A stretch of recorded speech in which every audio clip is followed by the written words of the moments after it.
अध्यक्ष महोदय, किसान कल्याण भाजपा और एनडीए सरकार के डीएनए में है। हर एक परिस्थिति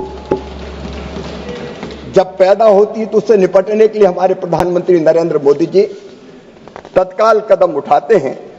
और इसलिए इस बजट में, एक तो मैं बजट के आकार की बात आपसे करूंगा, इन्हीं संकटों से निपटने के लिए माननीय अध्यक्ष महोदय 1,37,000 करोड़ रुपए से ज्यादा का बजट यहां प्रस्तुत पास किया गया है।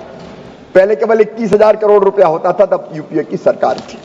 और इन संकटों से बचाने के लिए माननीय अध्यक्ष महोदय जो कदम उठाए गए हैं, उनमें एक, हमारे उच्च उपज वाले बीज जो जलवायु अनुकूल हो, 109 किस्में अभी जारी की थी। और इस बजट में जो प्रावधान किया है कि हम उच्च उपज वाले 100 से अधिक बीज की किस्मों को व्यावसायिक रूप से किसानों को उपलब्ध कराएंगे, जिस पर जलवायु परिवर्तन का असर ना पड़े। हमने प्रधानमंत्री धन धान्य कृषि योजना भी इसलिए बनाई कि निम्न उत्पादकता वाले जो जिले हैं, उनमें हम इस तरह के प्रयत्न करेंगे कि वहां उत्पादन और उत्पादकता दोनों बढ़ने का काम किया जा सके।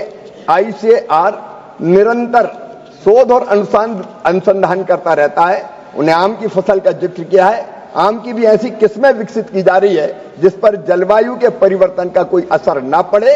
इस दिशा में निरंतर प्रयास जारी रखेंगे। एक और महत्वपूर्ण सवाल पूछा है माननीय रूपाला जी ने, उनकी चिंता बिल्कुल वाजिब है।